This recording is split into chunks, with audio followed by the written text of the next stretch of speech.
Basically, I'm related. I'm the nephew, he's the uncle. Keeps me on the right path. And being the tour manager for Keith Sweat, it's definitely a learning experience. You get to learn a lot, travel all around the world, you know, meet different people, you know, hone your skills as far as, you know, being the best at what you do. I've been doing it since fresh out of high school, '88. When Keith was hot, the New Jack Swing era, that's where I come from. It was just a time that was my development time coming up. So I was like, oh, one day I'm gonna work with him, one day. It was at a Drew Hill show that I was music director for. And when I came off stage, he was standing right there. He was like, hey, what's up, babe, you know? It was a pleasure watching you up there tonight, you know. Hopefully in the future we work together. I was like, hey, definitely. And just so happened, we met up. And that's how it happened from there. Role as music director, making sure that the musical part of it sounds like the album. It's one thing to go out there, you got a hot album, you know, people know your music, and then when you get on stage with a band, and you ain't hearing the same thing. So it's important to keep, you know, the sound the same. I met Keith back in 1987. I met him at a club up in Harlem, the Mark IV. He used to play down there with this group called Jamila. And it was a real small club, and they come in here, man, and they would like, you know, just put fire to this club. You know, it was doing like what he's doing now, he pretty much, you know, that's where it came from. After the show, I went up to him, and I said, yo, man, you know, good set. And you know, Keith was like, yo, baby, you know, yeah, I do my thing, baby, you know. 1987 came around, and then I Wanna came out. And actually, I started out as a tech with him, from tech to stage manager to drummer.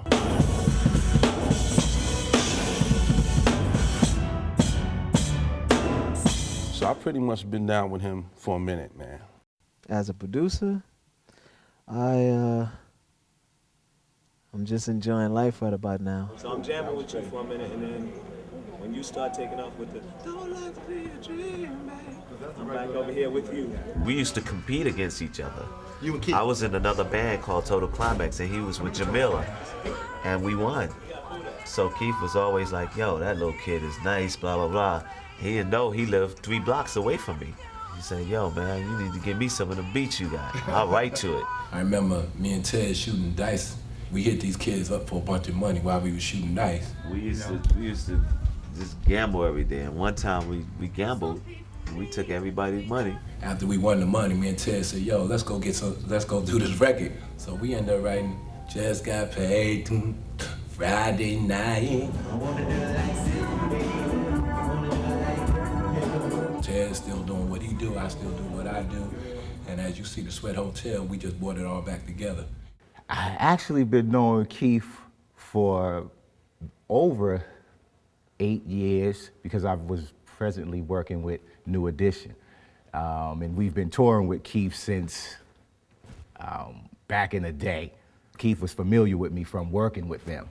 Once my time with New Edition passed on because I wanted to further myself in the game, actually Randy called me and said there was a situation where Keith wanted to talk to me about coming on the road with him and doing some sequencing and programming. And that consists of dealing with all the instruments that the band does not play. I actually have to program those into a computer, and the band pretty much follows along with that sequencer.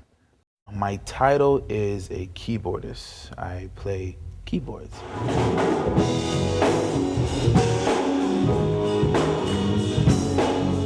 How did I meet Keith Sweat? I was in a music store one day, and while in the music store, I was playing keys and I was helping this young man learn how to do something on the Yamaha. The kid looked up behind me, he was like, you know, how you doing, Mr. Sweat? So all I could do was look behind me quickly, and I had a glimpse of his watch. Only for you to have a watch like that, you got to be breaded up. I turned around and I was starstruck. I was like, hey, did you know you're Keith Sweat? He said, keep playing. And he sat there for like 10 or 15 minutes and just kept listening to me play. And he said, give me your number, because I might want to bring you on the road with me. I was like, sure. You know what I'm saying? It's like, yeah. 2 months later, he calls me. The rest of it's history. I met Keith Sweat about 11 years ago. He had a club called The Industry, and I've been here ever since.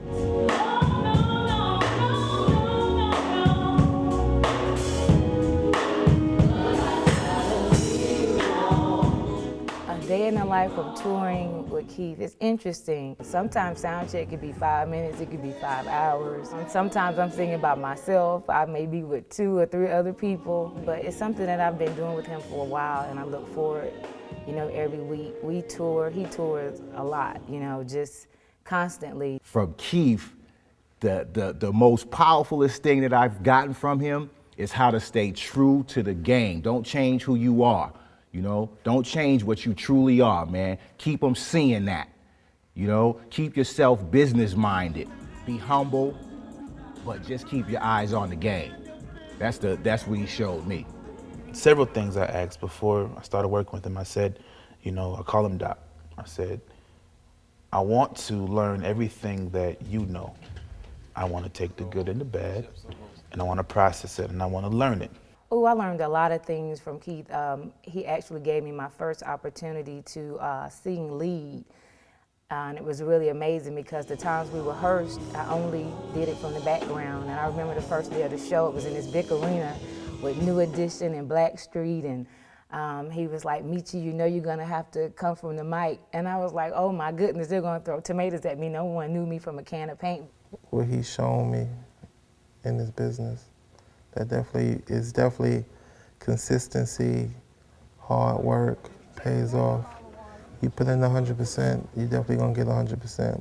I got to travel all around the world. I got to see people, you know, meet different groups, different artists. Well, this is like the learning ground for me. So I came up, you know, watching all the people that I admired and listened to coming up as a musician. And now you know, we're playing, I'm in the same dressing room with them, you know, so it was pretty cool. Memorable moment with Keith to me would be, we was out here in Atlanta in Tree Sound Studios. What's up? Sweat man in the house, baby.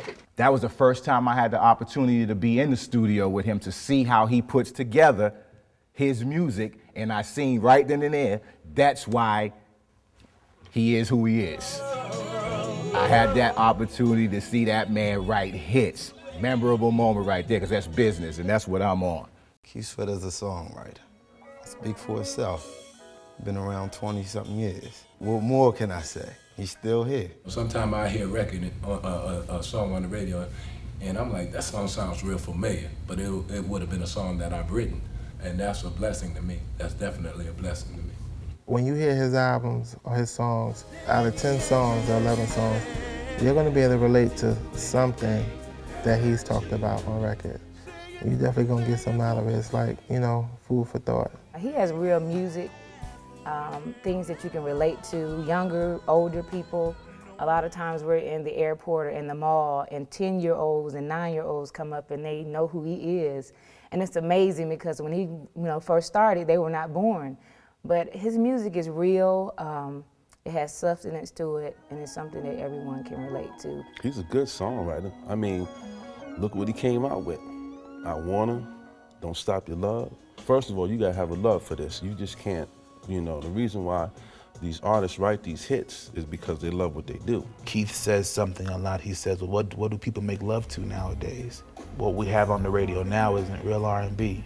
You can't make love to that stuff, you know, so I think mostly what he kind of brought up in me was the true essence of love music, making people feel sexy, you know, making people know melodies that make you say, let me call somebody. I think the reason why people still listen to him and he has longevity is because he basically, you know, speaks from the heart. And he talks about everyday things that go on, the ups and downs of relationships. He stays in his lane. He's not trying to do what the next person's trying to do. He does him. People are still listening to Keith because his music is true R&B. Everybody still loves that sound. You know, it takes them back. Love songs. Everybody during that time, even now, is inspiring to be in love.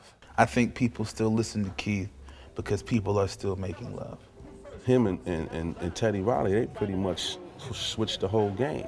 you know, to come out and actually change music and then have everybody in the music business copy your style of music. To more emphasize on Teddy Riley and Keith, when those two came together and came out with that Make It Last album, it totally set the precedence for what was to come for the next 12 or 13 years in the industry. His work speaks for itself, you know, from back in the, early 80s, and you still around making hits, and people are still coming to you to write for them, whether you like it or not.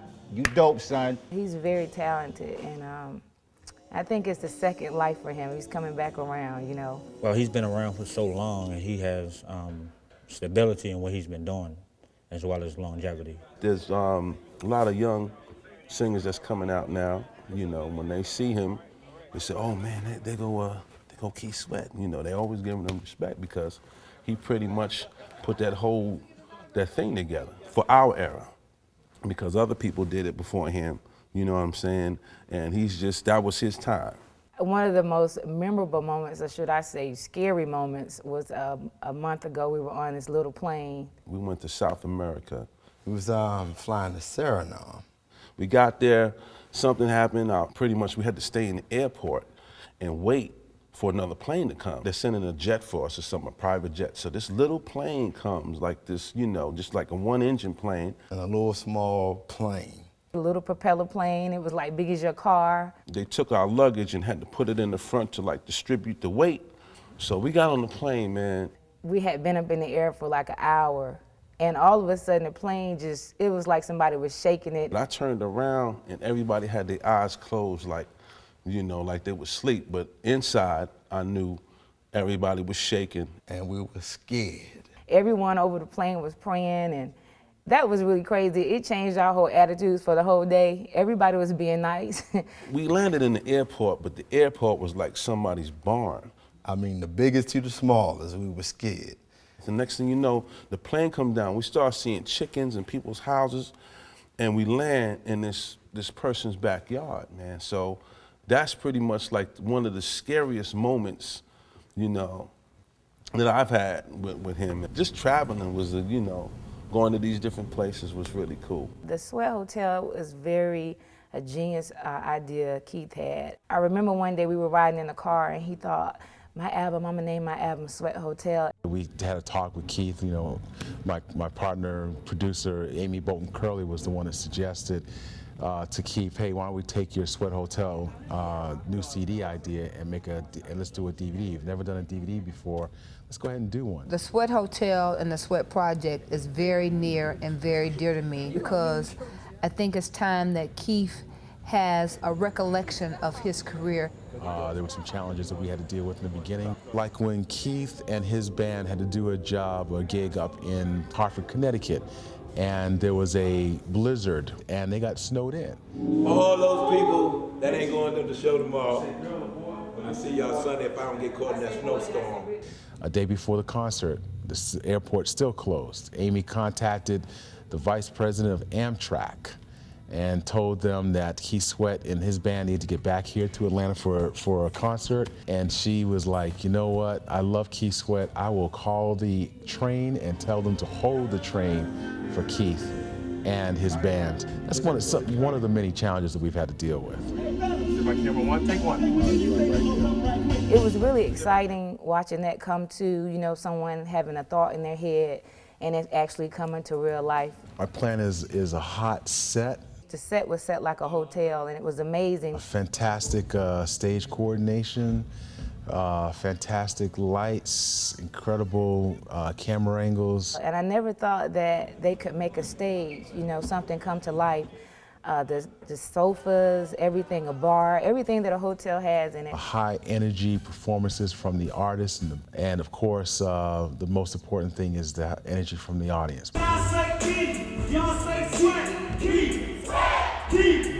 The Sweat Hotel has the New Jack Swing pioneers in it, from Teddy Riley to Keith. The Sweat Hotel kind of just goes ahead and tells you, okay, yo, let us perform for you what we felt when we wrote those records back then. Keith Sweat off stage. He's really funny, he's comical. you know, on stage and off. So he is never a dull moment with him. But what I really appreciate and like about Keith is his humbleness. He doesn't travel with a huge entourage. And that's very important because he knows who he is, so he doesn't need a lot of people to feed into his ego. What you see on stage is nothing like how he is off stage with his family. When it comes to his mom, she's like the love of his life, and he runs everything by her. And when a man loves his mother, you know he knows how to treat his woman. First thing, as a father, one thing I do see about Keith is that he loves his kids. I got a lot of respect for him when it comes to taking care of his kids. He's such a passionate, loving father. His children are first and foremost in his life. I would say his #1 priority for doing what he does is for his kids. He goes to school conferences and soccer games. When you see him out with his kids, you know they're his kids. He's embracing them, he's showing love to them. When he's with his kids, he's like, I'm Keith Sweat, their dad, you know. And he makes them feel like he's just a regular dad. He irons their clothes and he gets them dressed for school. Like we'll go on the road, or you know, he's always, you know, I want to bring my kids, or we go shopping somewhere. You know, he's like, yo man, you think my daughter like this, or you think, you know. So he's always looking out in that aspect. He spoils them, he takes care of them, he disciplines them. So he's a great dad. The years I've been around him, I mean, he's a man. Go through everyday trials and tribulations like anybody else. I always look at what a person has gone through. I want to see that side of him. And on a personal tip, I've had a chance to see that. I have a chance to see how he has to deal with this game, ups and downs, you know, but he's still hanging strong. As a friend, Keith is a real honest friend. He gives you who he is, and he says who he is. If he has a problem, he tells you. If he loves you, he tells you. You know, he cares for people that he calls his friend. He's a friend, confidant, you know, he's a father. He's, you know, everything rolled up in one. I wouldn't trade him in. I wouldn't replace him for nothing in the world.